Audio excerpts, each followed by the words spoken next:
Elle était pas prévue. Elle était pas prévue parce que de base, je comptais j'en faire juste un petit Reels. Et au final, ça se transforme en débrief d'après-match. Wesh, la cité. Bien ou quoi? Aujourd'hui, nouvelle vidéo YouTube qui n'était pas du tout prévue. Pas du tout prévue. Je pensais pas revenir comme ça sur YouTube. J'avais d'autres projets en vrai en tête pour YouTube. Mais moi qui pensais faire de base une vidéo verticale, un petit Reels en vite fait, le match de ce soir a tellement été incroyable que j'ai décidé d'en faire une vidéo. Alors juste pour vous dire aussi, il est 1h44 du matin. Donc pour vous dire que j'ai noté 2-3 petits trucs intéressants dans lesquels il faudrait en parler. Et comme ça va me remettre dedans. Ça va me remettre dans YouTube. Comme ça, voilà.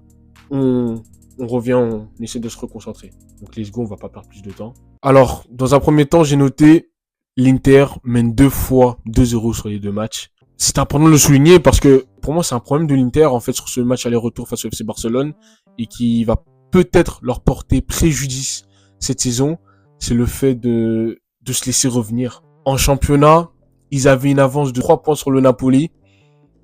Au final, ils se sont fait revenir, ils se sont fait dépasser même par le Napoli. Derrière, là, face au FC Barcelone, à l'aller, tu mènes 2-0. Finalement, fin du match, 3-3. Là, au retour, tu mènes 2-0. À la 86e minute de jeu, 3-2 pour le Barça. Pour moi, c'est trop. C'est trop. Heureusement pour eux, Acerbi égalise. Et après, derrière, Fratetti met le but du 4-3. Mais c'est trop. C'est trop. L'Inter, tu peux pas faire des choses comme ça. Un truc que je me suis rendu compte de l'Inter, c'est que l'Inter ne savent pas garder un ballon.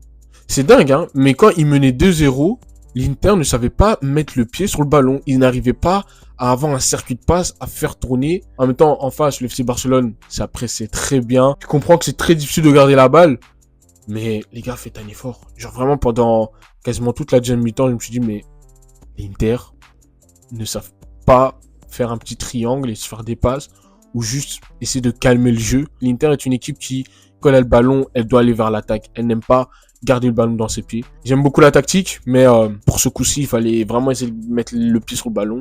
Ensuite, après, j'ai noté Dumfries Ballon d'Or. Dumfries Ballon d'Or parce que, pour moi, dans mon livre, c'est le meilleur latéral droit depuis la Coupe du Monde 2022. Depuis la Coupe du Monde 2022, Dumfries est exceptionnellement fort, que ce soit défensivement où il est très dur sur l'homme et il réussit à souvent très bien anticiper, mais surtout offensivement où cet homme te fait des passes, te fait des centres millimétrés. Vraiment millimétrés. Et même au niveau du coffre physique, quoi. Les courses aller-retour, là, c'est une folie. Et on l'a vu que quand il est sorti en première mi-temps de prolongation, le poteau, il en pouvait plus. Hein. Vraiment, il a tout donné. J'ai vu une stat très intéressante sur Dumfries. Donc là, sur les 7 buts marqués par l'Inter en aller-retour, il est décisif sur les 5.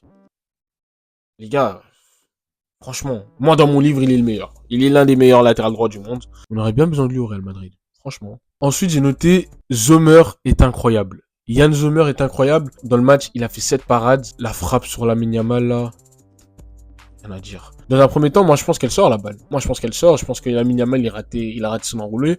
Mais en fait, tu regardes le ralenti aussi, les commentateurs et le stade qui crient partout tout ça. Tu te rends compte qu'en fait, il la sort des bouts des doigts. Sans oublier aussi qu'il a fait les parades là où il les fallait. Et quand il le fallait, et en plus sur les 3 buts, il peut rien faire. Eric Garcia frappe Lucarne, littéralement. Dani Olmo le fusil à bout portant de la tête. Et après, Rafinha lui met une belle frappe croisée, quasiment poteau rentrant.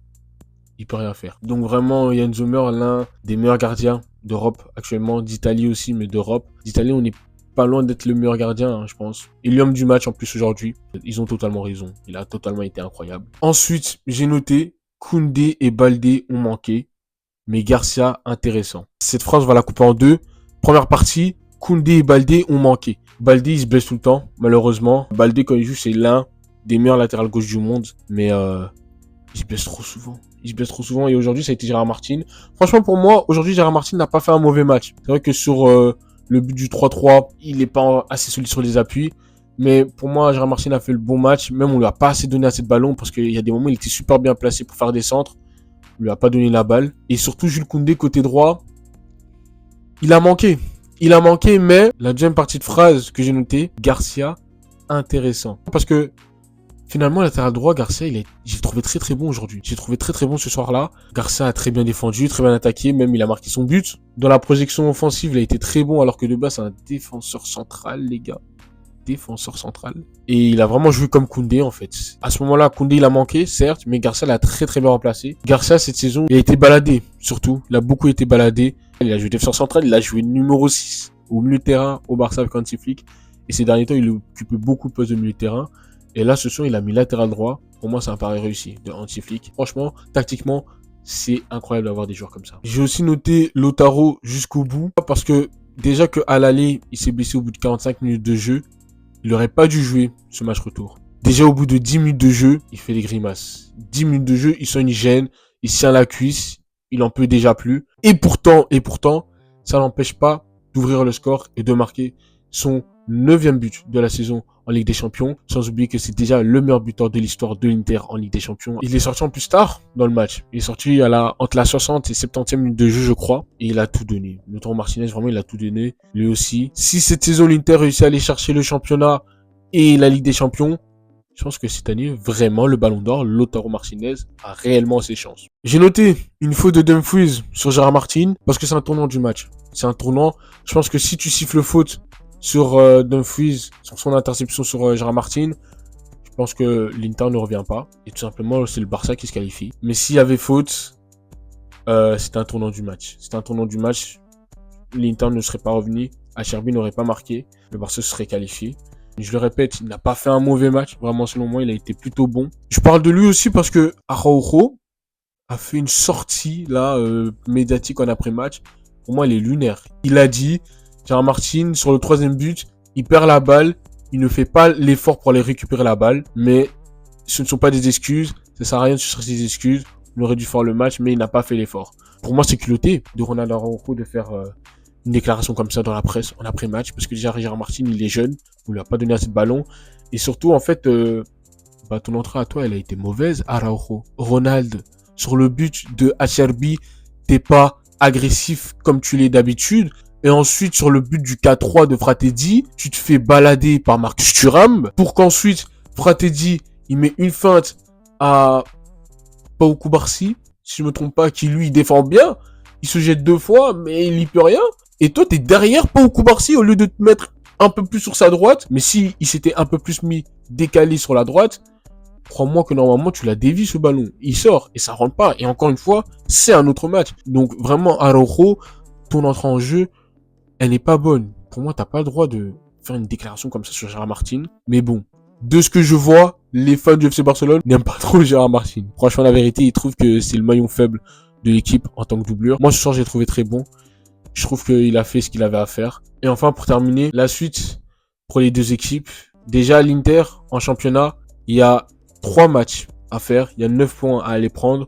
L'Inter doit aller chercher la Serie A. Malheureusement, 2 défaites sur leurs 3 derniers matchs en Serie A. Ça les a fait perdre le titre de Serie A peut-être. Ils ont perdu la demi-finale retour contre le Milan AC 3-0. Donc cette année pas triplé. Et en plus de ça, ils ont perdu la Supercoupe d'Italie. La finale de Supercoupe d'Italie face au Milan AC également. Donc vraiment l'Inter, s'ils réussissent à aller chercher, comme je l'ai dit, Ligue des Champions, Serie A, d'office, Lautaro Martinez sera un prétendant, un très gros prétendant pour le Ballon d'Or, tout comme Marcus Thuram, tout comme Barella, ou tout comme Denzel Dumfries, vraiment je vais le répéter, ou même Bastoni. Et donc sur tout ça, pour l'Inter, il y a une finale de Ligue des Champions maintenant à préparer, et surtout, pourquoi pas un titre de Serie A à aller chercher. Pour le FC Barcelone, c'est l'élimination. Lamine Yamal, trop fort, ce type il est inarrêtable, il est beaucoup trop fort. Ils ont une Liga à aller chercher, très bientôt il y a le Classico, ils sont à 4 points d'avance sur le Real Madrid. Et donc voilà, c'est ici que s'achève ce débrief, cette nouvelle vidéo YouTube. Comme je vous l'ai dit, elle n'était pas prévue. De base, je comptais juste en faire un petit reel, une petite vidéo que j'allais poster sur TikTok et Instagram, tranquille, pourquoi pas même en short YouTube. Mais le match a tellement été incroyable que j'ai décidé de le faire. Donc je vais maintenant me mettre au montage pour vous sortir ça le plus tôt possible. Ça se trouve, je vais vous publier cette vidéo à 5h ou 6h du matin, donc je pars en nuit blanche peut-être. Ou alors, je vous la publie demain. Enfin, demain, mais techniquement aujourd'hui, dans 8-9 heures. À voir. Je pensais pas revenir comme ça sur YouTube. Mais voilà, comme je l'ai dit, au moins ça va me mettre dedans. Ça va me permettre de me remettre à jour un peu YouTube. Et ça vous fait du contenu. Ouais, parce que aussi, pour vous dire, cette vidéo, je l'ai tournée en 2 fois. Parce que j'avais quasiment fini. Et en fait, je me suis rendu compte que la vidéo était au ralenti. Totalement merdique, affreux. Donc, je l'ai refaite. J'espère qu'elle va vous plaire, tout simplement. Sur ce, les gars, on se laisse ici. Prenez soin de vous. Sur ce, c'était Chacha. Peace.